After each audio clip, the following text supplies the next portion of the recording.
Nos vamos para el New York Times. Les hemos contado que hay muchas páginas de información en el New York Times sobre el proceso de paz en Colombia. Pero nos ha llamado mucho la atención que no solamente hay un llamado en primera página, hay un cubrimiento informativo, sino hay una posición editorial del periódico. Su editorial central hoy se llama Colombia's Remarkable Peace Process. Es decir, esta es la posición editorial del periódico, de su director. Y al frente, en la misma página editorial, hay otro artículo de Colombia que se llama Colombia's Milestone in World Peace. Lo firman el presidente de Colombia, Juan Manuel Santos, pero lo firma un profesor, Steven Pinker. Lo firman los dos. Este es un psicólogo experimental, es uno de los escritores más importantes del mundo en el lenguaje, en la mente, en la naturaleza humana. Es un profesor de la familia de psicología en la Universidad de Harvard. Es profesor en Stanford, en MIT.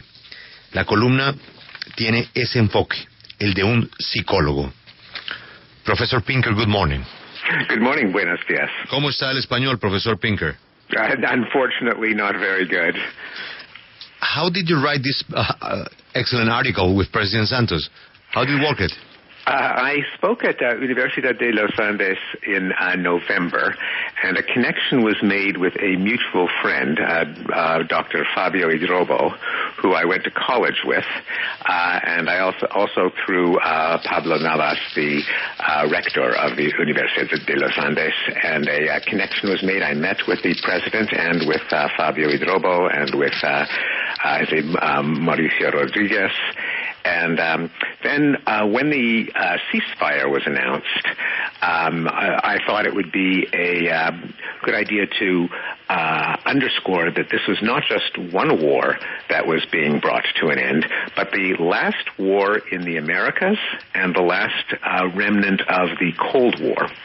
And it's part of a worldwide process, a slow process, but a real process where entire regions of the world are putting war behind them. As happened in Western Europe, Western Europe used to be the bloodiest place on earth, one war after another, ending with World War II. But now for 70 years, there have been no wars in Western Europe.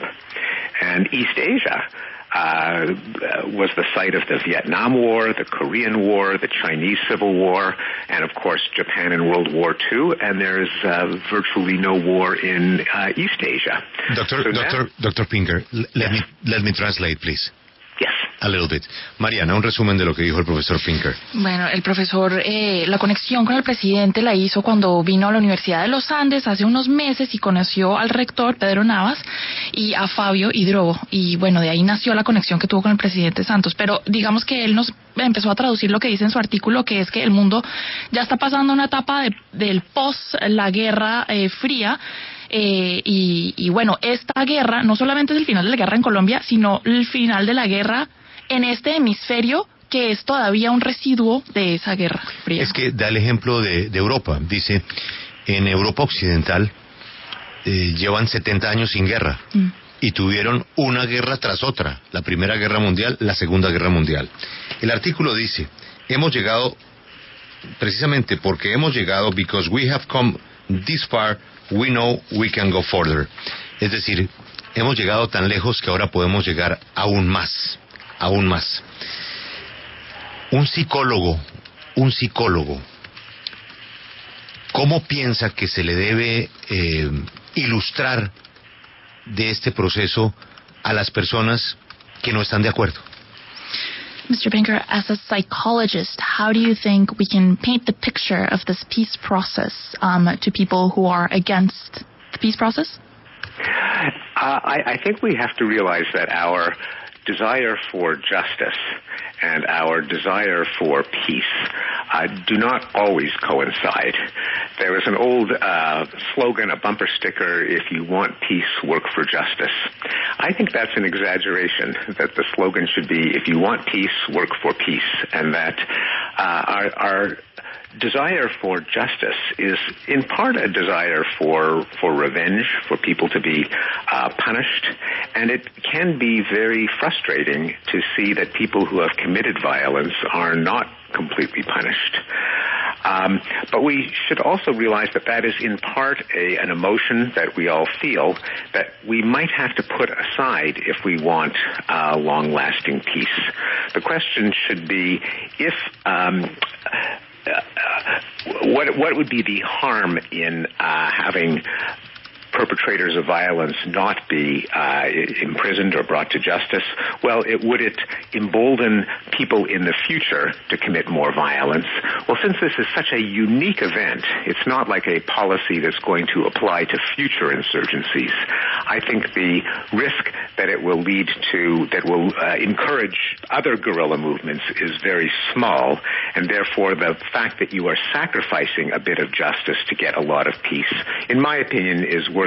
And as a psychologist, I realize that it's our desire for revenge and for justice are human emotions that we sometimes might have to suppress in the interests of peace. Como psicólogo, el doctor Pinker reconoce que, digamos que ese sentimiento de pedir justicia para los criminales está muy relacionado y muy ligado con el querer venganza para aquellos que digamos nos hicieron daño. Entonces es un sentimiento humano. Pero bueno, él dice que en este caso él no cree que esto, digamos, fomente más violencia en el futuro y que en el futuro otras guerrillas pueden nacer porque a estas no se les dio justicia, porque los criminales no se les encarceló, etcétera. Pero él no piensa que esto va a ser así. ¿Por qué? Porque este es un caso único de este proceso de paz y de esta conversación. Entonces, eso no significa que en el futuro esta clase de justicia le aplique a ellos. No conoce la paz a lo largo de toda su historia, y en los últimos 52 años lo que conocemos es el conflicto armado con las características que tiene. Él desde la psicología cree que puede haber un miedo a la paz, un miedo a lo desconocido, que es algo diferente a lo que hemos vivido durante 52 años. Mr. Pinker, from a psychologist, from your point of view as a psychologist, you know, in Colombia we're used to living in the midst of war for more than 50 years. So do you think that maybe there's a part of us, of our psyche, that got used to that and that we're afraid of something new, which in this case would be peace? I don't think so. I think that regions of the world that have had war have made the transition to peace very well, like Southeast Asia, like Japan. I think the psychology that is involved is more the desire for justice, the feeling that if someone commits crimes, they must be punished. I think that is the stronger emotion here, and I think that when peace comes, people will not miss war. Ya. No, definitivamente él viendo los ejemplos del resto del mundo, como en el este del Asia, en Japón, por ejemplo, la gente ha hecho la transición de guerra a paz muy bien, o sea, lo ha digerido muy bien y se ha visto mucha paz después de el fin de una guerra. En este caso, él vuelve, es este sentimiento de pedir justicia que está, según él, ligado al deseo de tener venganza, el que de pronto pueda hacer la transición un poco más difícil. Esa es la emoción más peligrosa, digamos, la emoción que más ronda por la mente de nosotros.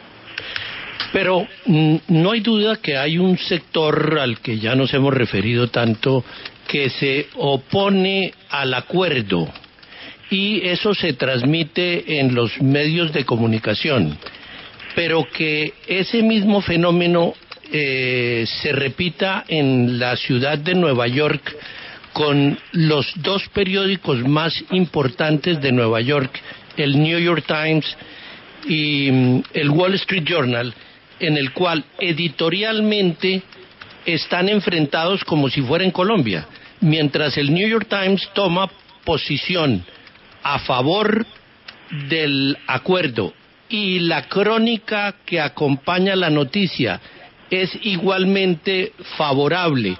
Y además pues está la columna del profesor Pinker y del presidente Santos en el New York Times. El Wall Street Journal tiene editorial en contra y información en contra. ¿tiene algún comentario que hacer frente a ese fenómeno en los dos periódicos de la ciudad de Nueva York? Mr. Pinker, in a sense, in New York, we're living kind of a reflection of the differences in opinion that people are feeling in Colombia. So the Wall Street Journal has an editorial against the peace process. It doesn't agree with what was agreed, and there is a following article that very much outlines all the negatives, let's say, of the peace process. In the meantime, the New York Times has published an editorial that is very favorable in its opinion towards the peace process, and its correlated article, it exalts the positives. So how, do you have any comment about this difference of opinion that in some way reflects what we live in Colombia? Yes, in part, of course, it is a political divide because the Wall Street Journal is a right-wing paper and the New York Times is a left-wing paper. But I think it reflects the tension between the desire for perfect justice and the desire for peace.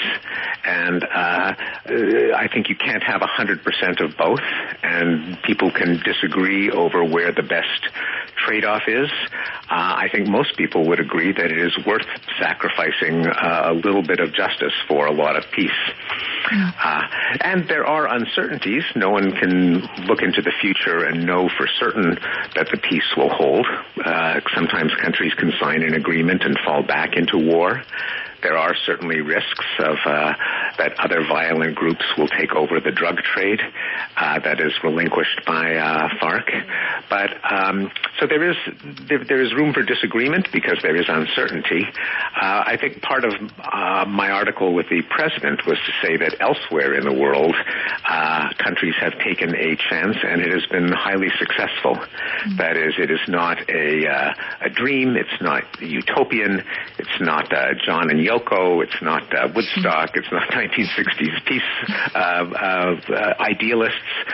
This actually can happen, and that is our argument as to why this is a chance very much worth taking. Bueno, digamos que las contradicciones en las editoriales de los dos periódicos más importantes de Nueva York reflejan un poco una división política. El Wall Street Journal es un periódico bastante de derecha, mientras que el New York Times se alinea con la izquierda. Entonces eso es lo que refleja, pero también él nos dice, mire, esto de pensar que la paz total o la justicia absoluta tienen que llegar, eso es un absurdo. Ni va a llegar ni uno por completo ni lo otro. Siempre van a tener que ceder o la justicia y la paz. Pero el punto es que, como lo han demostrado otras regiones del mundo, sí se puede construir un ambiente pacífico después de una guerra tan terrible. Esto no es un sueño hippie de Woodstock, no. Estos son ejemplos concretos y es hora pues de que pasemos la página en Colombia, digamos lo mismo. Y justamente a propósito de eso, Mariana, el editorial de New York Times dice que sopesar la paz es casi tan difícil como sopesar la guerra y que para Colombia aún hay retos que deben ser considerados. Yo quisiera preguntarle a él justamente, en su opinión, ¿cuáles son esos retos? ¿Cuáles son los retos más críticos que debe enfrentar Colombia en este momento? You say in your article that waging peace can be almost as difficult as waging war, and that there's a lot of remaining challenges coming up for us in the implementation of peace. What, in your opinion, are those challenges? Of course, there is the referendum, so it has to be approved by the population. And the last I heard, the opinion polls were in favor of yes, but there can be surprises, like in the Brexit poll, so Brexit referendum. That's one challenge. Another one is that whether the FARC will actually go through with what they agreed to do, to turn over their weapons, to stop the drug trade.